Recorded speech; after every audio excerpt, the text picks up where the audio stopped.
Here's what I was talking about, just a little plastic putty knife like that. In fact, I could finish this off here if I didn't have my other knife here, but I don't, but I mean I do. So I'm going to use my regular knife, but if you had just this plastic putty knife, you could fix this whole area here. Okay, and since this doesn't fit in there, see, I can eyeball that. I can just take my 10 snips.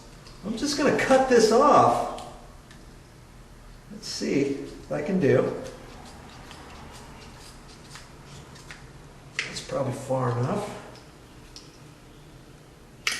The good thing about these little plastic knives, you can do stuff like that. Now see, it's almost right. I should have cut it off a little bit more. I'll do extra this time, just a hair more than I need to.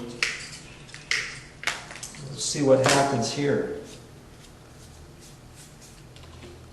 There it is. Beauty.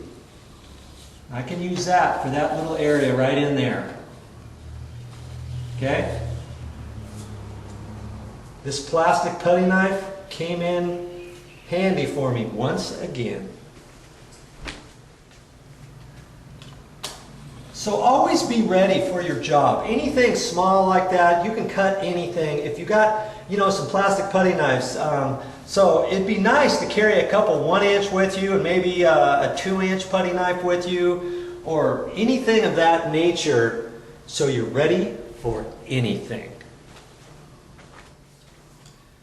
Now this particular putty knife was 1.5 inches, so I think maybe the smallest is 1.5 inches. I think I told you 1 inch.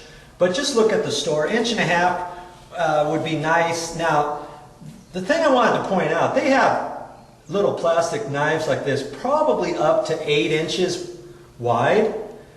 I would not suggest getting the wide ones because if you're going to use that for your job, I would highly recommend you spending a few extra dollars to get the metal broad knives. Okay, the plastic ones, after a while, they get messed up. If you're doing anything wide, and especially if you're not going to want to work with quickset on something like that either. Maybe regular sheetrock mud, okay, but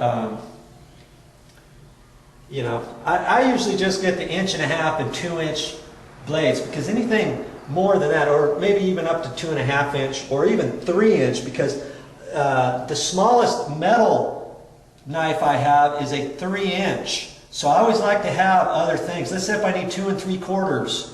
If I have a 3-inch plastic one, then I can cut it down next to a door frame and right up against a wall or something. Let's say there's 3 inches left or 2.5 inches left. I can't get my 3-inch knife in there. What to do?